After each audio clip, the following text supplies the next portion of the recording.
Programme मद्दे मुकाबले में खुशामदीद। मैं हूं रबिया एहसन और मेरे साथ स्टूडियोज में इस वक्त मौजूद हैं आमिर मतीन और रऊफ क्लास्ट्रा। सबसे पहले बात करेंगे कराची की। इलेक्शन कमीशन ने कराची के हल्का NA 249 के पूरे हल्के में दोबारा गिनती का हुक्म दे दिया। नून लीग का मौकिफ जीत गया। पीपल्स पार्टी का शदीद रद्द-ए-अमल। बिलावल ने गुज़श्ता इंतखाबात में 5% तनासुब से जीतने वाली सीटों के लिए दोबारा गिनती की खातिर इलेक्शन कमीशन जाने का इंदिया दे दिया। दोबारा गिनती से क्या पीपल्स पार्टी सीट हार सकती है? इसके अलावा कराची के बाद बात करेंगे बलूचिस्तान की। बलूचिस्तान हुकूमत गिराने की तैयारियां, गवर्नर भी हटाए जाने का इम्कान। तहरीक इंसाफ बलूचिस्तान के रहनुमा बिगड़ गए। क्या जाम कमाल का वक्त ज़वाल आन पहुंचा? वजीर आला बलूचिस्तान को हटाने के लिए कौन मुतहर्रिक है, इसके बारे में बात करेंगे। और इसके अलावा बात करेंगे जहांगीर तरीन के सियासी प्रेशर ने नताइज देना शुरू कर दिए। FIA सुस्त पड़ गई। फौजदारी केसेस में जहांगीर तरीन और अली तरीन की अबूरी जमानतों में तोसी। क्या हुक्मरान जमात के सेनेटर अली जफर की निगरानी में FIA जहांगीर तरीन के खिलाफ बिला खौफ तहकीकात आगे बढ़ाने की जुर्रत कर सकती है? अरबपति सनतकारों के शहर फैसलाबाद में गरीब के 4 बच्चों को ईद पर तन ढांपने के कपड़े ना मिल सके। बाप ने तंग आकर 4 बच्चों को नहर में बहा दिया। संगदिल बाप ने एतराफ कर लिया, गरीब अपने बच्चों को अपने हाथों से मारने पर मजबूर। जिम्मेदार कौन, इस पर भी बात करेंगे। और एक और अहम खबर, नैब कारकर्दगी का सुप्रीम कोर्ट ने पोल खोल दिया। मौजूदा अफसरान बड़े बड़े फ्रॉड कर रहे हैं और चेयरमैन नैब खामोश हैं। चीफ जस्टिस गुलजार अहमद शदीद बरहम। नैब इदारा तमाशा बना हुआ है। ये रिमार्क्स चीफ जस्टिस ने किस केस में दिए, इन तमाम अहम खबरों पर बात करेंगे। सबसे पहले रऊफ क्लासा साहब आपकी जानिब आऊंगी। और कराची की सूरत हाल, दोबारा से गिनती होगी, बहुत कम फर्क है, तमाम चीज़ों को किस तनाजुर में देख रहे हैं? ये बड़ा 2-3 चीज़ें मेरे लिए बड़ी उसमें डिस्टर्बिंग हैं। एक तो ये है, मैं इलेक्शन कमीशन पे आता हूँ, मैं पहले मैं ज़रा इसकी बात कर लूँ कि ये सीट PTI की जीती हुई सीट थी। इंटरेस्टिंगली आप हुकूमत में होते हैं, पहले भी कह चुके हैं कि लोगों की ये कोशिश होती है कि हुकूमत का जो बंदा है उसी के साथ खड़ा हुआ जाए, उसको वोट दिया जाए, ताकि जो काम है हमारे, चाहे वो पीपल्स पार्टी को दें या वो PTI को। इस वक्त लड़ाई जो होनी चाहिए थी आइडियली, मैं सियासी लड़ाई की बात करूँ, ज़ाती तो लोग आइडियली और नेचुरली यस, वो होनी चाहिए थी PTI वर्सेस पीपल्स पार्टी होती है कि दोनों हुकूमतों में कहीं पे मैच नहीं बनता था। नवाज लीग का मुझसे अगर पूरा जनरली पूछें कि कहाँ लाहौर, कहाँ कराची के किसी एक हल्के में वहाँ पे इलेक्शन हो रहा है और उसमें बैठ के नवाज लीग जो है ना वो नेक टू नेक चली गई। किसके साथ? पीपल्स पार्टी के साथ, नॉट अगेंस्ट PTI। अच्छा, PTI बिल्कुल इस पे वो बैठ के वो देख रहे हैं, तमाशा देख रहे हैं कि पीपल्स पार्टी और नवाज लीग लड़ रहे हैं और हम ढोल पे तमाशा देख रहे हैं। मैंने देखा भी, मैंने ऐसे ट्वीट्स भी पढ़े मुझे हंसी। उन्होंने देखा कि हमने 2 पार्टीज को एक्सपोज कर दिया, देखा ये एक दूसरे से लड़ रहे हैं, एक दूसरे के कपड़े उतार रहे हैं, एक दूसरे को फलां कर रहे हैं। तो किसी ने बड़ा खूबसूरत तबसरा किया। उसने कहा जनाब, मेरे ख्याल अवैध सलीम साहब हमारे दोस्त हैं, अमेरिका में रहते हैं, बड़े खूबसूरत वो कमेंट करते हैं उस पर Twitter, very mature and very sane. उन्होंने लिखा हुआ था, उन्होंने कहा ये पहली दफ़ा मैंने ऐसी पॉलिटिकल स्ट्रेटजी देखी है कि 2 हरीफों को लड़ाने के लिए आपने अपनी सीट हार दी, कि हम सीट हार जाते हैं। तो उसने अवैध ने कमेंट किया हुआ था ताकि ये लोग एक्सपोज हो सकें और हम साइड पे बैठ के 5वें 6 नंबर पे आने का भंगड़ा डाल रहे हैं और फिर ये भंगड़ा डाला जा रहा है कि जनाब ये देखा, ये पीपल्स पार्टी नवाज लीग जो है ना, ये PTM में बैठे थे, बड़ी मोहब्बतें प्यार थे, लड़ के देखा हमने इनको एक्सपोज कर दिया। सो अपनी सीट हराने के बाद उन्होंने एक्सपोज कर दिया जनाब, चले जी हो गया एक्सपोज, फेयर एनफ। अब उस पर जो एक ये मेन चीज़ बनती थी कि PTI को कोई ना कोई इमरान खान साहब को बड़ा सेशन करना चाहिए था कि व्हाट वेंट रॉन्ग। मैं उस पर बाद में बात करते हैं। आपको बिल्कुल एक उनका एक लगता है, वो हमारे यहाँ कहते हैं ना, बिल्कुल उस पंजाबी में हमारे यहाँ एक उसमें क्या ठंड प्रोग्राम है, बस बैठाए हुए हैं, कोई नहीं ठंड प्रोग्राम है, कोई टेंशन नहीं है, कोई कहीं पे किसी को परवाह नहीं है कि भाई साहब हमारी सीट थी, फैसल वाडा साहब जीते थे और बड़े उसके साथ मतलब तुम तराक के साथ जीते थे, अचानक नंबर 1 से हम नंबर 5 पे क्यों जा गिरे हैं, क्या मसला हुआ? और डस्का के बाद चले, डस्का की मुझे समझ में आती है कि डस्का एक वो ज़बरदस्ती इन्होंने कोशिश की थी अपने लिए एम्बेरसमेंट की। नून लीग की सीट थी, नून लीग वाले जीत गए, उन्होंने जीतना था। वो वहाँ पे आगे जिन्होंने भी इनको मशवरा दिया था ना कि नहीं वो सीट हम जीत सकते हैं, वो मेरा ख्याल है अच्छा मशवरा नहीं था। खैर, ये तो एक अपनी जगह पे। अब आते हूँ मैं ज़रा इलेक्शन कमीशन पे। ज़रा मुझे समझ नहीं आती, मेरा ये ख्याल था और अभी तक थोड़ा सा अभी भी है ज़रा, कि शायद अगर यहाँ इलेक्शन कमिश्नर पहले रहे, जजेस रिटायर जजेस भी रहे हैं, मोस्टली वही रहे हैं।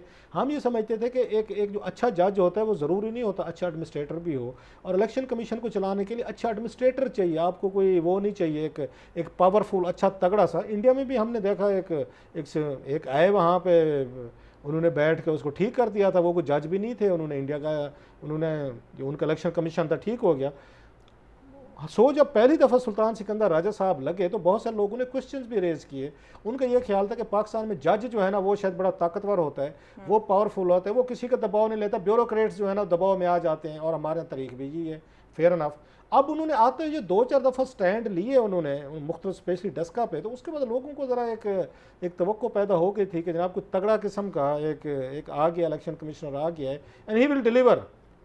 मेरे लिए बड़े इंतहाई एक उसकी बात, अफसोस की बात में नज़र आ रही है कि ये तीसरा चौथा इलेक्शन हो रहा है और तीसरे चौथे में लगता ये है जैसे यहाँ पे ये पीटीआई ने बैठ के कराची को दूर से देखा है ना इलेक्शन को चलो जी हार जीत होती रहती है। सेम हमने देखा है कि इलेक्शन कमीशन ने किया है। उस रात अगर देखें तो हर उम्मीदवार के जेब में अपने अपने रिजल्ट थे। आमिर साहब की जेब में अपना रिजल्ट था, मेरी जेब में अपना रिजल्ट था, आपने अपना उठाया था और सारे टीवी चैनल्स को दिखा रहे थे। मतलब ये क्या माकरी हो रही थी, कहाँ पे इलेक्शन कमीशन है। और मुझे समझाया जाए कि अगर इलेक्शन कमीशन ऑफ पाकिस्तान ने एक हलके में रिकाउंटिंग करवानी है या री इलेक्शन करवाना है, तो अगर इनको करवाना पड़ गया 342 सॉरी 272 है, कितने बनते हैं सर, जो उनके 284 के करीब जो टोटल सीट्स होते हैं, बाकी स्पेशल सीट्स हैं, अगर इन्हें आके पूरा जनरल इलेक्शन करवाना पड़ा तो मैं सुल्तान सिकंदर राजा साहब से इंतही एहतराम के साथ पूछना चाहता हूँ कि एक्सीलेंसी आपसे तो 1-2 हल्के नहीं इलेक्शन हो रहे, माजी में भी इलेक्शन हुए, लेकिन इस तरह के तमाशे हमने नहीं देखे जो डस्का में हमने देखा, जो हमने कराची में देखा।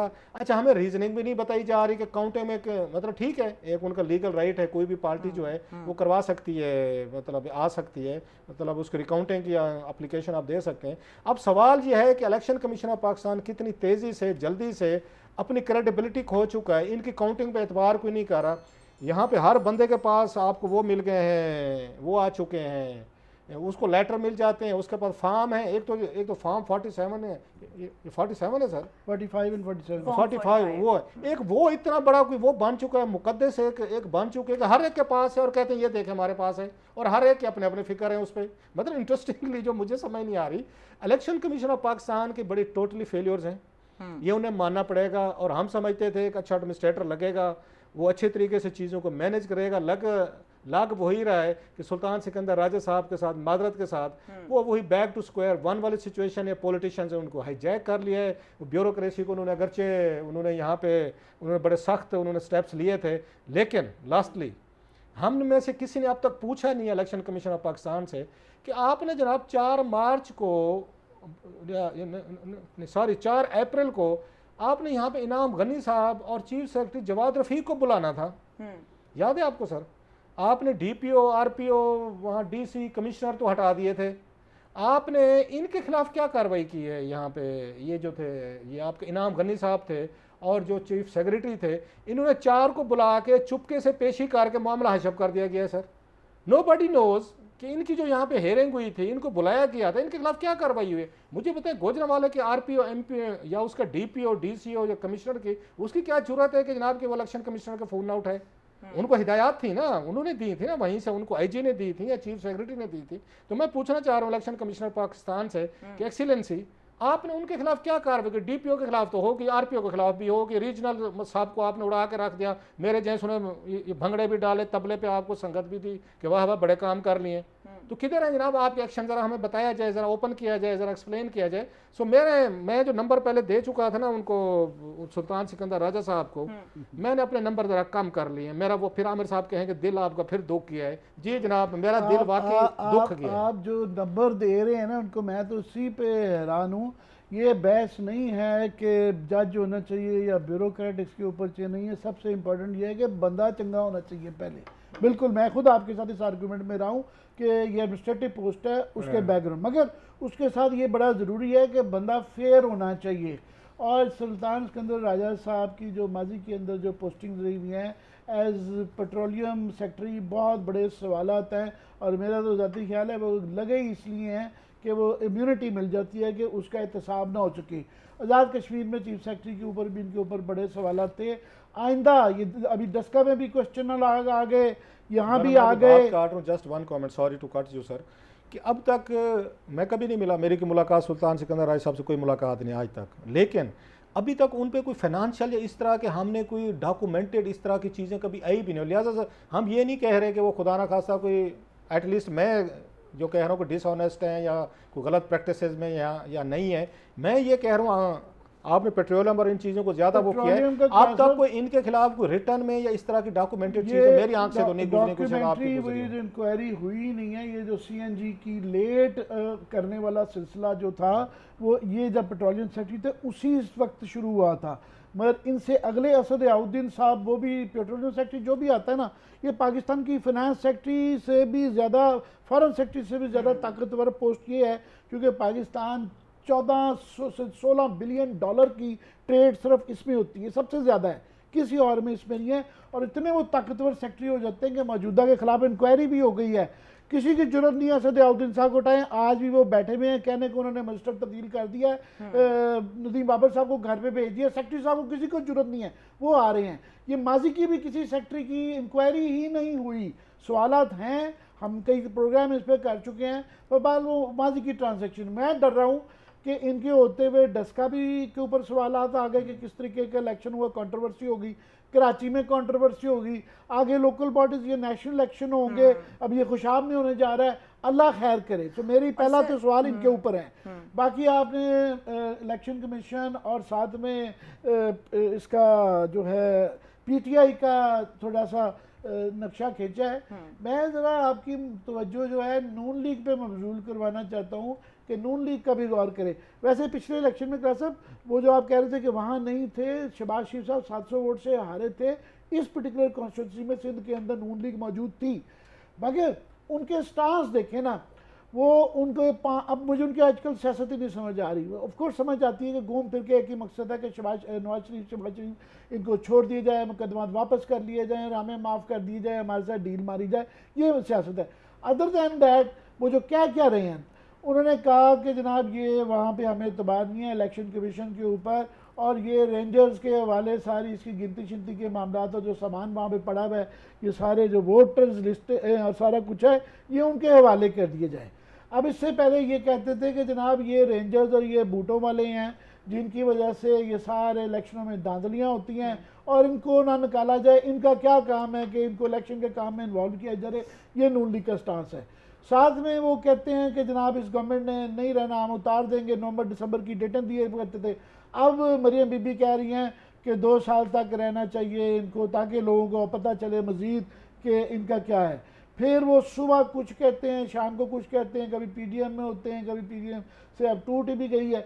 तो मुझे नून लीग का बिल्कुल नहीं समझ आ रहा। फाइनली पीटीआई पे एक मैं ज़रूर कहना चाहूँगा कि सितम ज़रीफ़ी देखें कि वाडा साहब में पता नहीं क्या नज़र आता है इमरान खान साहब को, उनके खैर समझ तो आता है, उनके जो ज़ाती दोस्त हैं किसी के भी नहीं समझ आती, जिनको बड़ी पोस्टिंगों पे लगाया हुआ है कि नून लीग पीटीआई की अपनी जो है कराची की सीट चली गई। समझते हैं बस कहना नहीं चाहते हैं। नहीं, मैं मगर लोगों से पूछना चाहता हूँ कि हमें समझाए तो सही कोई। लोग शो देखते हैं आपसे पूछने के लिए, आप लोगों से पूछना नहीं, शुरू करें। मैं हमारा काम है पॉइंट आउट करना। इधर समझदारी देखें, ये होती है चलाको मासी, कराची ये होती है चलाको मासी वाली बात वाडा है। की आपकी पीटीआई की सीट चली गई। याद रहे कि पीटीआई की जो बड़ी थिन मेजॉरिटी है नेशनल असेंबली में भी और सेनेट में भी, पता नहीं मेजॉरिटी है कि नहीं है, कि 2-2 मेंबर से फर्क पड़ता है। तो ये एक सीट अपनी गवा ली पीटीआई ने जो कराची से चली गई। उसके बाद वाडा साहब जो है, पहले उनको उस वक्त नहीं था पूछा जब वो ये झूठ बोल रहे थे, जो एलिजेडली उनके ऊपर इल्ज़ाम है सुप्रीम कोर्ट के अंदर चल रहा है कि मिस डिक्लेरेशन की वजह से ये डर था कि ये डिस्क्वालीफाई हो जाएंगे, इसलिए रिज़ाइन कर दिया है। मगर ख़तरा टला नहीं है, अभी वो अदालत में केस चल रहा है और इस बात का भी इम्कान हो सकता है कि उनकी सेनेट की सीट भी चली जाए। अच्छा। और मैं ये पूछता हूँ कि एक आदमी के लिए आप उसको जो है पहली दफ़ा लेके आते हैं, एक आपकी एक नेशनल असेंबली की सीट खो चुके हैं, एक सेनेट की खो चुके होंगे, जब हारेंगे तो सिंध में, क्योंकि सिंध पीपल्स पार्टी गवर्नमेंट है तो वहाँ से सेनेटर भी इनका नहीं आएगा अगर ये सेनेट की सीट भी इनकी चली जाती है। तो ये इनकी पॉलिटिक्स किधर जा रही है। लास्टली पीपल्स पार्टी रह जाती है कि पीपल्स पार्टी का भी देखे ना कि वो पहले 5वें छठे पे, अब ये मुझे आने वाले दिनों से डर लग रहा है कि ये जो बाई इलेक्शनों के जो मैं रिजल्ट देख रहा हूँ कि ये किधर जा रही है सियासत का, कुछ समझ नहीं आ रहा, समझ नहीं आती कि तजिया कैसे करें। डर नहीं लग रहा सर, पहला नंबर 5वें पे चले जाता है, 5वां नंबर जो है पहले पे आ रहा है, कोई क्या उसके तजिया करे। बिल्कुल, दिन ब दिन इलेक्शंस मुतनाज़ होते जा रहे हैं और पीटीआई एक्सपोज हुई है इन इलेक्शंस में, या ये जो इलेक्शन कमीशन का निज़ाम है ये एक्सपोज हुआ है, पीपल्स पार्टी एक्सपोज हुई है या पीएमएलएन एक्सपोज हुई है, ये फैसला करना है और आने वाले दिनों में कुछ और भी इस पर वजाहत मिलेगी। बलूचिस्तान में क्या सूरत हाल है उस पर बात करेंगे इस ब्रेक के बाद, हमारे साथ रहिए।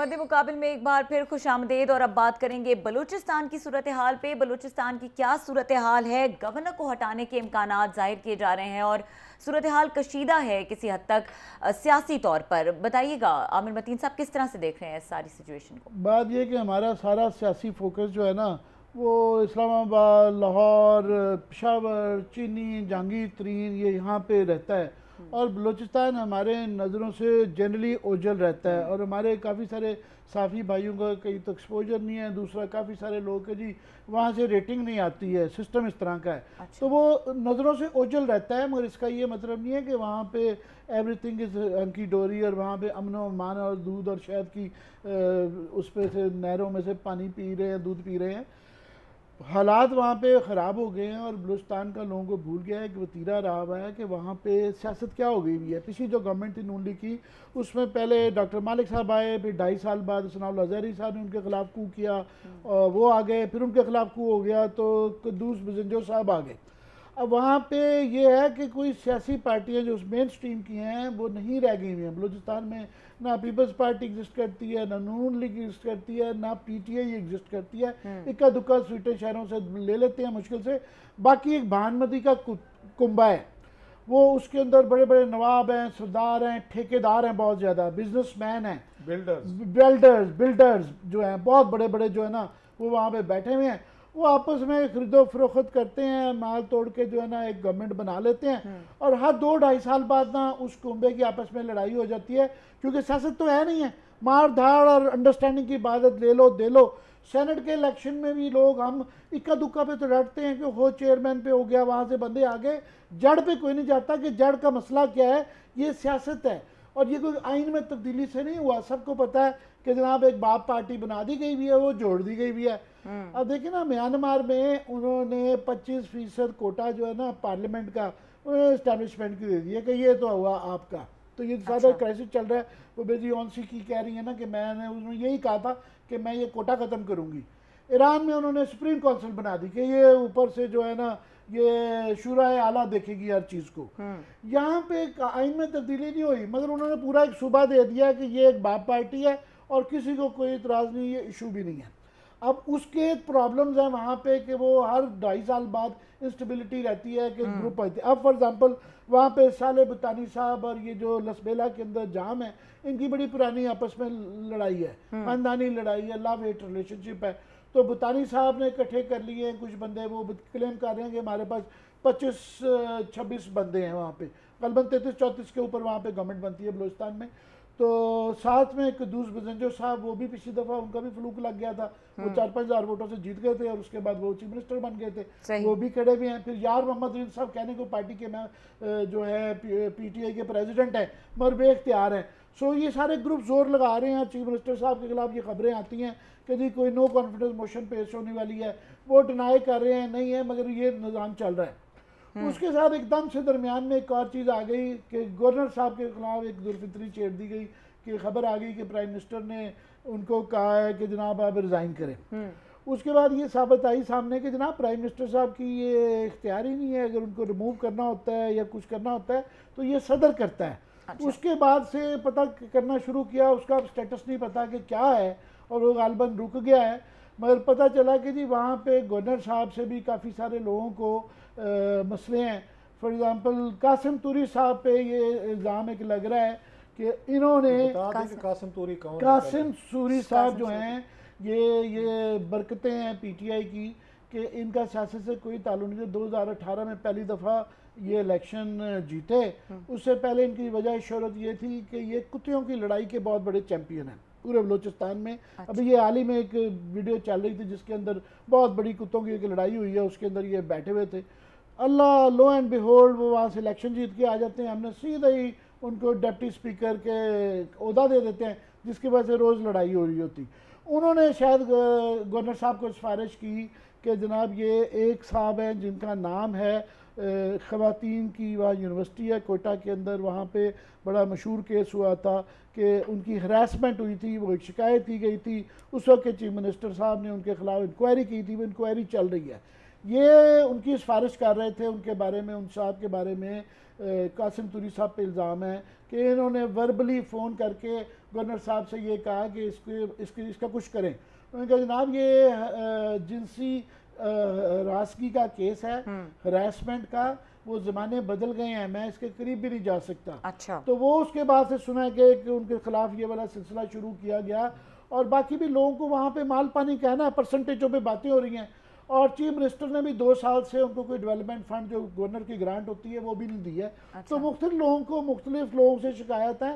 हालांकि जो रिलेटिव टर्म्स में मैं समझता हूँ कि गवर्नर साहब जो हैं ये चीफ जस्टिस भी पहले रहे हुए हैं, तो इनको ने एक मल्टी पार्टीजन बाई पार्टीजन किस्म की इनकी एक दोस्ती चल रही थी, मगर वो पता नहीं ये तनाज़ा बन जाएगा कि ये प्राइम मिनिस्टर का था, किसका था, या प्राइम मिनिस्टर के टोला है जो उनको मिसब्रीफ कर रहा है, या ये इस्लामाबाद पिंडी के दरमियान के कोई मसाइल है। अच्छा। बस बलोचिस्तान से मैं बुनियादी बात यह है कि अच्छी खबरें नहीं आ रही, वहाँ भी गौर करने का जरूरत पड़ेगा कि लार्जर क्राइसिस में बलोचिस्तान का क्राइसिस भी शायद ऐड हो जाए। ठीक है क्लास साहब, जिस तरह से पूरा तो डिटेल से बताया आमिर मतीन साहब ने, लेकिन सेंसिटिव इशू है बलूचिस्तान का, क्योंकि बलूचिस्तान जिस तरह निगलेक्टेड सूबा है और वहाँ पे लॉ एंड ऑर्डर के बहुत सारे मसाइल हैं, तो जो पॉलिटिकल इंस्टेबिलिटी है उसका मुतहम्मिल हो सकता है इस तरह। मेरा ख्याल है 72 साल से ये लफ्ज़ हम सुन रहे हैं कि बलूचिस्तान नेगलेक्टेड है और लॉ एंड ऑर्डर के मसाइल हैं और बड़ा सेंसिटिव इशू है, और 4-5 वहाँ पे मिलिट्री ऑपरेशंस भी हो चुके हैं। वहाँ पे बड़ी तादाद में लोकल बलोच जो है ना बेचारे वो मारे भी गए हैं इसी लड़ाई झगड़े में। आपके सामने ही है जो कुछ भी हुआ, इवन अकबर बुगटी का हमारे सामने असैसिनेशन हुई चीज़ें सारी, वहाँ पे इनके मुंह को लग गया है खून। अच्छा। आमिर साहब ने थोड़ा सा वो उसको सही तरीके से क्योंकि इन्होंने उसके कंस्पिरेसी साइड पे गए हैं, सियासी साइड नहीं देखा, इनके मुंह को लग गया लहू लगा था जब डील हुई थी, और डील कराने वाले थे नवाज शरीफ साहब के दौर में हुई थी। उस वक्त सारे ये बलोच और ये पख्तून नेशनलिस्ट थे, ये बनी गाला कह रहा हूँ, ये रेमंड में इकट्ठे हुए थे, फिर मरी में जाके नवाज शरीफ साहब के दरबार में सारे हुए थे इकट्ठे आपस में। बलोच पख्तून जो है वैसे कहते हैं पंजाब को हर दफ़ा गाली देते रहते हैं कि पंजाब खा गया, लुट गया, बर्बाद कर गया, और पंजाब की सिविल मिलिट्री ब्यूरोक्रेसी ने जुल्म किया, फलां किए, इन्होंने किए होंगे, होती रहती है, मतलब एक्सेस कोई भी स्टेट से हो जाती होती हैं जो नहीं होनी चाहिए। लेकिन अल्टीमेटली उन्होंने ये वजारतें लेने के लिए और अपने अपने उन्होंने चीफ मिनिस्टर बनाने के लिए एक डील की थी। उस डील के ये आप ये अंडे बच्चे दे रहे हैं। वो डील क्या थी? उन्होंने कहा था कि अब्दुल मालिक साहब जो है ना 2.5 साल वो वजीर आला रहेंगे, याद है सर आपको, और 2.5 साल बाद अगले उनके बाद सनाउल्लाह ज़हरी साहब रहेंगे। ये यहाँ से इनको लहू लगा उनके मुंह को। चलो उनका पहले ये डिस्क्लोज नहीं किया गया था, 2.5 साल बाद एकदम से उन्होंने कहा जनाब ये डील हुई। डील ये होती कि 2.5 साल चलाएंगे, 2.5 साल आप आएंगे, आप अपनी मर्जी से सूबा चलाएं, फिर 2.5 साल बाद हम आएंगे, हम अपने खर्चे पूरे। 5 साल गुजर के जनाब नवाज शरीफ साहब की मेहरबानी है, नवाज शरीफ साहब आपको पता है खाता है तो लगाता भी है। उन्होंने कहा जनाब सारे खाओ, आप भी मजे करो, आपका सूबा है, 2.5 साल आप अगेन आप कर लें, 2.5 साल बाद आप सारी असेंबली मिनिस्टर बना दी गई थी स्वायर यार वो भी इस वजह से कि उनकी बनती नहीं थी, उनके पीटीआई का था नंबर 1। लास्टली अभी इन्होंने फिर किया। अभी ये आपको याद होगा जब यहाँ बाप पार्टी बनी थी उस वक्त वो जो आके इनके बने थे वजीर आला साहब बने थे, उससे पहले वाले को हटा के उसी जगह नया उन्होंने वो लगा दिया थे, मुझे अब उनका नाम कदूस साहब, अब्दुल कदूस साहब जी, बजिंजो साहब, वो लग गए थे। अच्छा, वो भी उन्होंने इसी तरह का पीरियड किया। अब इनको वही वो डील नजर आते हैं कि भाई साहब अब 2.5 साल इनके भी पूरे हो गए हैं मौजूदा चीफ मिनिस्टर के। अच्छा। जाम कमाल साहब के, ये यूसुफ कमाल साहब के साहबजादे हैं। सो साथ ही उन्होंने 15-20 MP इकट्ठे कर लेंगे। भाई साहब वो याद है वो वाला काम, वो जो नवाज शरीफ साहब ने हमें तय करके दिया था कि भाई साहब बांट के खाओ, क्यों लड़ते हो, क्यों एक दूसरे के साथ, 2.5 साल आप करो, 2.5 साल आप करो। उन्हीं का सूबा है, मानते हैं हम कि बलोचों का, पख्तून जाने, मतलब एक उनको रास्ता मिल गया है ना। में ब्रीफली आपने बड़ी अच्छी वहाँ 2.5 साल का टेन्योर माजी की ट्रेडिशन भी है। अख्तर मेंगल साहब और नवाब अकबर बुगटी के अंदर भी जो 1999 की गवर्नमेंट आई थी, 97 की आई थी, यही डील हुई थी 2.5 साल। अख्तर मेंगल साहब ने 2.5 साल अपने पूरे कर लिए, और जब आई नवाब अकबर बुगटी की बारी उनके खिलाफ साजिश करके, और मेरे पास गवाह मौजूद हैं कि डॉक्टर मालिक साहब और ये वो उनका ये कहना था, मरूम मर गए अपने बजंजो साहब, आसिम बजंजो, उनका हमें बुला के सरदार अख्तर मेंगल ने कहा कि ये बुड्ढे को गवर्नमेंट नहीं देनी है। उनके खिलाफ नवाब बुगटी के खिलाफ साजिश की गई, कहा गया कि जनाब इनके नहीं है, नाराज़ किया उनको, और वो नाराज़ होकर चले गए। तो ये सिलसिला पुराना चल रहा है। गवर्नमेंट अख्तर मेंगल की भी नहीं रही थी, उसके बाद फिर जान जमाली साहब आ गए थे। सो हमारे यहाँ ये तय कर लिया गया है कि अगर आपने बलूचिस्तान के सूबे को पॉलिटिकली स्टेबल करना है ना, तो हर 2.5 साल बाद ये मुख्तलिफ पार्टी के लोगों को वो उनको चांस दो, बारी दो। हम मानते हैं कि जनाब बलूचिस्तान पे बलोचों का हक है, या वहाँ पे जो पख्तून रहते हैं उनका है। आपस में मिल बांट के 2.5 साल में अगर उनको लगता है कि ये रोटी आधी आप खा लो, आधी हम खा लें, तो ठीक है जनाब। और इसी चीज़ का भी गुस्सा निकल रहा है कासिम सूरी साहब जो निकाल रहे हैं, जो आमिर साहब ने बड़ी अहम बात बताई है कि गवर्नर को हटाने की ये वजह बताई जा रही है कि एक यहाँ पे केस था, जिसकी हरासगी का केस था, जिसकी सिफारिश उन्होंने की थी और वो नहीं मानी गई। हमने उनसे राब्ते की कोशिश की थी, वैसे कासिम सूरी साहब से वर्जन लेने के लिए आमिर साहब ने भी की, हमारी टीम ने भी की, उनको मैसेज भी भेजे गए, उनके स्टाफ अफसर को भी भेजे गए, उन्होंने जवाब नहीं दिया। वो अपना पॉइंट ऑफ व्यू देना चाहते हैं तो he is more than welcome. ठीक है, और ब्रेक के बाद बात करेंगे अरबपति सनतकारों के शहर फैसलाबाद में गरीबों का क्या हाल है, और नैब की कारकर्दगी के हवाले से भी अहम खबर है। इसको ब्रेक के बाद शामिल करेंगे, हमारे साथ रहिएगा।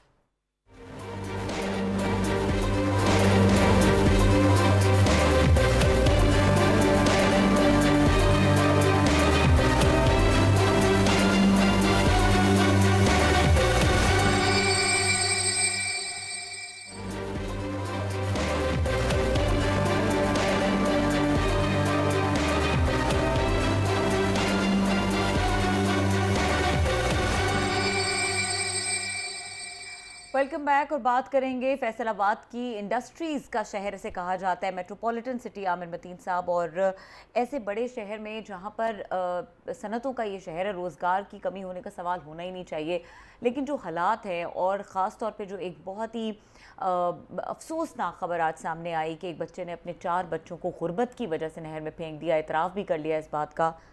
क्या हो रहा है ये? बस इस तरह की स्टोरियाँ हमारे यहाँ तवातर से आती रहती हैं, और दिल दहल जाता है ये सोच के कि कोई बाप जो है वो अपने 4 बच्चों को नहर में फेंक देगा और बीवी को आके बताएगा भी नहीं कि वो किधर हैं। तो वो एक तो उस वाक़े के हवाले से बड़ा शकील कल्ब और तकलीफ़देह है कि कैसे ये वाक़या हो जाता है। दूसरा, ये एक मुआशरे के लिए, गवर्नमेंट के लिए, रियासत के लिए, आपके मेरे के लिए एक पैगाम भी दे रहा होता है कि ये मुआशरा किस तरफ जा रहा है। महंगाई एक बहुत बड़ा मसला है और लोगों के हालात बहुत ज़्यादा ख़राब हैं, और होता ये है कि अपोजिशन अपनी सियासत करती रहती है, गवर्नमेंट एक डिनाइल में रहती है। तो ये दुनिया भर में ऐसा हुआ है कि जब बहुत ज़्यादा मुश्किलें आती हैं, इक़्तिसादी हालात ख़राब होते हैं, लोगों की रोज़गार के मसाइल होते हैं, भूखे नंगे लोग हो जाते हैं, फिर वो इस तरह की हरकत करते हैं और उसके सोशल कॉन्सिक्वेंसेस होते हैं। मुआशरे के अंदर ये एक इस तरह के मसाइल होना शुरू हो जाते हैं। ये तमाम जो जराइम के बढ़ रहे हैं, तो और जराइम के अंदर भी इस तरह किस्म के शफाक वाक़यात होना शुरू हो जाते हैं।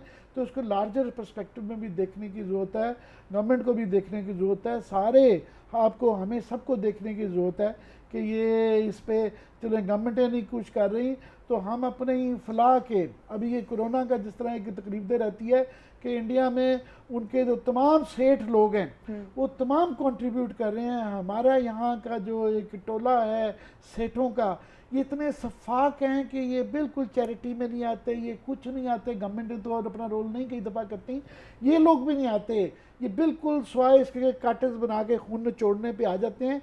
ये डर जाना चाहिए इस तरह के वाक़यात से, क्योंकि अगर ये मज़ीद बढ़ गए तो ये इनके गले में लोगों के पड़ जाएंगे। क्लासेस साहब, बार बार जब ये खबर चल रही थी आज और इसके बारे में बात हो रही थी, तो ये हो रहा था कि जो उनका बाप है उसने इतराफ़ जुर्म कर लिया। बात जो आपसे करने वाली है, ये जुर्म है? अब बहुत सारे लोग, साहब ज़ाहिर है इतना बड़ा वाक़या हुआ है, हम सारे पेरेंट्स हैं, मोस्टली के सब के बच्चे भी हैं, तो वन कैन रिलेट इट के डोमेस्टिक यहाँ पे मियाँ बीवी का रिलेशनशिप भी अगेन अक्सर घरों में पैसे की वजह से, फाइनेंशियल इश्यूज़ की वजह से हमेशा वो रहते हैं। बेचारे ये जो एक अंडर प्रिविलेज्ड हैं, चिल्ड्रन ऑफ लेसर गॉड हैं, इनके यहाँ ज़्यादा इश्यूज़ होते हैं कि पहले गुर्बत है, जॉब्स नहीं है, फिर आपके पास महंगाई इतनी बढ़ गई है, फिर आपको कोई मतलब सम टाइम कोई हमसे भी लोग कोई इस तरह के अगर कोई मांग रहा हो तो हम भी ये समझते हैं कि जनाब कि they are faking, they are acting. लोग अगर कोई बच्चों के साथ कोई पैसे मांग रहे हैं, अच्छा बहुत सारे लोग ऐसे आ गए जो आगे जो प्रोफेशनल हैं, ऐसे लोग हैं, अब उनकी वजह से जो सफ़ेद पोश हैं, इस तरह के लोग हैं जो किसी से भीख नहीं मांग सकते, वो नहीं जा सकते, जो गुर्बत की वजह से भीख मांग रहे हैं, जो आके आके उस पर बात करें। बात तो यहाँ पे आपने वो बनाए हुए हैं प्रोफेशनल, यहाँ पे वो डेन बनाए हुए हैं बहुत सारे, यहाँ पे मतलब ठग हैं जो इस तरह के लेते हैं, और लोगों का ईमान उठ चुका है। वो तो बच्चों से भी आके गदागरी कराते हैं, बच्चों से भीख मंगवाते हैं, कई रेडी पे हमने देखा है।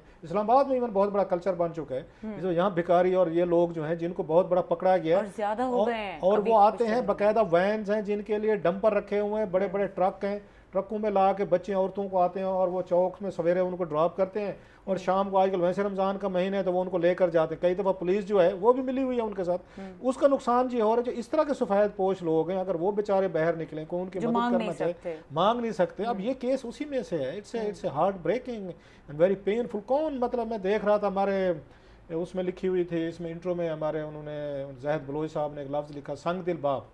मतलब कौन बाप इस स्टेज पर जाएगा कि वो ये फैसला कर ले कि मेरे बच्चे भूखे हैं, मेरे बच्चे, मेरे पास पैसे नहीं है, मैं इनको कपड़े नहीं लेके दे सकता, कोई इनको चीज़ें नहीं लेके दे सकता, मैं घर रन नहीं कर पा रहा, मुझसे चीज़ें मैनेज नहीं हो रही, हैंडल नहीं हो रही, तो संग दिल्ली तक पहुंचने का कोई प्रोसेस तो होगा ना, कोई ओवरनाइट तो कोई नहीं हो जाता ना, कोई चीज़ें एडअप होते होते। ये पहला वाक़या नहीं है। ये मैनी टाइम्स हमारे साउथ में बहुत सारे वाक़े हुए हैं, सराइकी इलाकों में इस तरह के वाक़े हुए हैं, इवन पंजाब में, in the heart of Punjab जो है वहाँ पे बहुत सारे वाक़यात हुए हैं, बाकी सूबों में आपको नज़र आती हैं चीज़ें। वालिदैन जाते हैं, बच्चों को जहर दे देते हैं, ये कई दफ़ा ये खबरें आई हैं, जहर दे दिया बच्चों को उन्होंने खाने के नाम पे। अब इसमें दो चीज़ें आमिर साहब ने बड़ी अहम बात की। हुकूमत जो है अब एक कहते हैं आर्गूमेंट जो है कि कितने लोगों तक ये पहुंच सकते हैं। 22 करोड़ लोग हैं, उनमें से अगर 1, 2, 3 करोड़ भी ऐसे लोग हैं, और गुर्बत का लेवल पाकिस्तान में, बाय द वे जो गुर्बत है यहाँ पे, वो आपकी 50% से ज़्यादा है, और वो भी वो गुर्बत है जो एक डेढ़ टाइम का खाना खा जाते हैं तो उनको गरीब नहीं समझा जाता। सो मोस्टली आपकी 8 से 10 करोड़ से ज़्यादा, मैं ये अगर आप कर सकते 12 करोड़ में जानबूझ के नहीं कह रहा, अदर 50% से ज़्यादा है कि 12 करोड़ के करीब या 11 करोड़ जो है आपकी आबादी गुर्बत पे का आपका शिकार है।